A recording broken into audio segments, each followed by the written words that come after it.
നമസ്കാരം. The art of നിഷയിലേക്ക് എല്ലാവർക്കും സ്വാഗതം.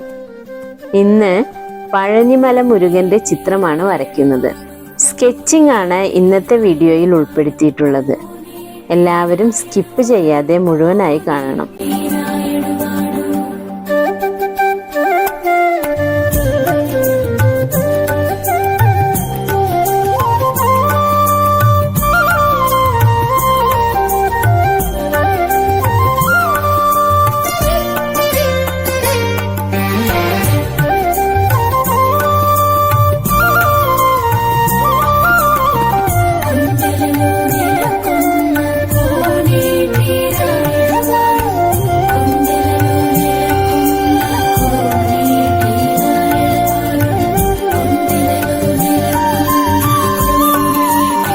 ഹൈന്ദവ വിശ്വാസപ്രകാരം ഭഗവാൻ ശിവന്റെയും പാർവതി ദേവിയുടെയും പുത്രനാണ് Subramanian.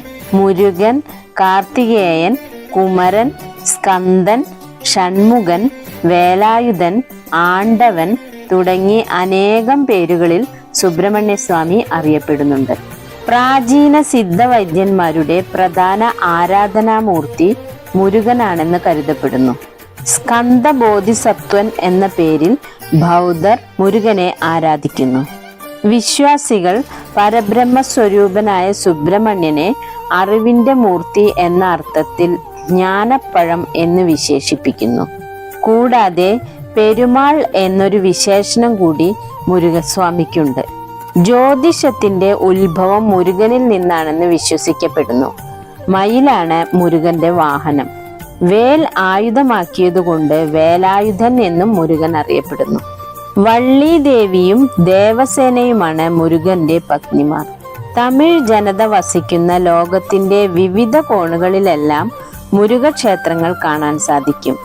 America, Canada, Europe, Sri Lanka, Mauritius, Indonesia, Malaysia, Singapore, ദക്ഷിണാഫ്രിക്ക എന്നിവിടങ്ങളിലെല്ലാം മുരുക ക്ഷേത്രങ്ങളുണ്ട്. മുരുക ക്ഷേത്രങ്ങളിൽ ഏറ്റവും പ്രസിദ്ധമായത് തമിഴ്നാട്ടിലെ പഴനി ദണ്ഡായുധപാണി ക്ഷേത്രമാണ്. 18 പുരാണങ്ങളിൽ ഏറ്റവും വലുതായ സ്കന്ദ പുരാണത്തിൽ മുരുകന്റെ മഹാത്മ്യങ്ങളാണ് വർണ്ണിച്ചിരിക്കുന്നത്. 80,000-ലധികം ശ്ലോകങ്ങൾ അടങ്ങിയ സ്കന്ദ പുരാണത്തിൽ മുരുകനെ ഈശ്വരനായി അവതരിപ്പിച്ചിരിക്കുന്നു. സ്കന്ദ പുരാണ പ്രകാരം സുബ്രഹ്മണ്യ സ്വാമിയുടെ ജനനത്തിന് കാരണമായ കഥയാണ് ഇനി പറയുന്നത്. ശുക്ലാചാര്യരുടെ ശിഷ്യയായ മായ എന്ന അസുര സ്ത്രീക്ക് കശ്യപ മഹർഷിയിൽ ജനിച്ച ശൂരപത്മൻ, താരകാസുരൻ, സിംഹവക്ത്രൻ എന്നീ അസുരന്മാരെ വധിക്കാനാണ് മുരുകൻ അവതരിക്കുന്നത്. ശിവപുത്രനു മാത്രമേ തങ്ങളെ വധിക്കാനാവൂ എന്ന വരം നേടിയ ഇവർ ത്രിലോകങ്ങളും അടക്കി ഭരിക്കുകയായിരുന്നു. ഇവരുടെ പരാക്രമം കൊണ്ട് പൊറുതിമുട്ടിയ ദേവന്മാരുടെ അഭ്യർത്ഥന പ്രകാരം ശിവൻ പാർവതി ദേവിയെ വിവാഹം കഴിക്കുന്നു. എന്നാൽ വിവാഹം കഴിഞ്ഞ് വളരെയധികം കാലമായിട്ടും ശിവപുത്രൻ അവതരിച്ചില്ല.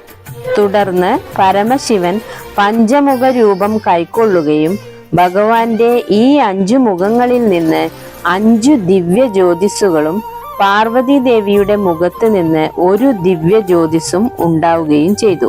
ഈ ദിവ്യ ജ്യോതിസുകളെ അഗ്നിദേവനും വായുദേവനും ചേർന്ന് ഗംഗാ നദിയിൽ നിക്ഷേപിക്കുകയും ചെയ്തു. ഗംഗ ശരവണ പൊയ്കയിൽ എത്തിച്ച ഈ ദിവ്യ ജ്യോതിസുകളിൽ നിന്നും 6 മുഖങ്ങളുള്ള സുബ്രഹ്മണ്യൻ അവതരിക്കുകയും ചെയ്തു.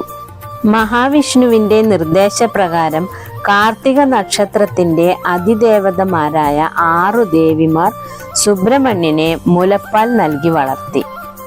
അതുപ്രകാരം മുരുകന് കാർത്തികേയൻ എന്ന ഒരു നാമം കൂടി ലഭിച്ചു. പിന്നീട് ദേവസേനാപതിയായി അഭിഷേകം ചെയ്യപ്പെട്ട സുബ്രഹ്മണ്യസ്വാമി ശൂരപത്മൻ, താരകാസുരൻ, സിംഹവക്ത്രൻ എന്നീ അസുരന്മാരുമായി യുദ്ധം ചെയ്ത് അവരെ വധിക്കുകയും ചെയ്തു.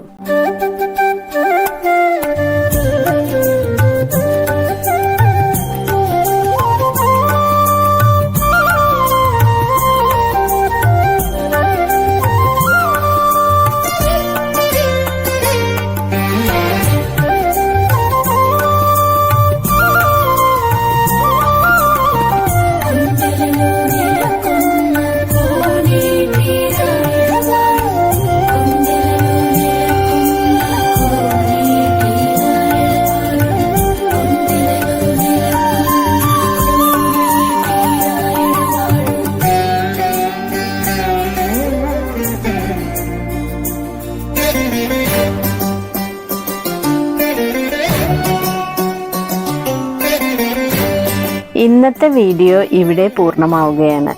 എൻ്റെ ചാനൽ ഇതുവരെ സബ്സ്ക്രൈബ് ചെയ്യാത്തവർ തീർച്ചയായും സബ്സ്ക്രൈബ് ചെയ്യണമെന്ന് അഭ്യർത്ഥിക്കുന്നു. ചിത്രങ്ങളെയും ചിത്രകലയെയും ഇഷ്ടപ്പെടുന്ന നിങ്ങളുടെ പ്രിയപ്പെട്ടവർക്ക് ഈ വീഡിയോ ഷെയർ ചെയ്യാൻ മറക്കരുത്. കൂടാതെ നിങ്ങളുടെ വിലയേറിയ അഭിപ്രായങ്ങൾ കമൻറ്റ് ബോക്സിൽ രേഖപ്പെടുത്താനും ലൈക്ക് ചെയ്യാനും മടിക്കരുത്. അടുത്ത വീഡിയോയിൽ ഈ ചിത്രത്തിൻ്റെ കളറിംഗ് ആണ് ഉൾപ്പെടുത്തുന്നത്. എല്ലാവരും മറക്കാതെ കാണണം. നന്ദി, നമസ്കാരം. Thank you.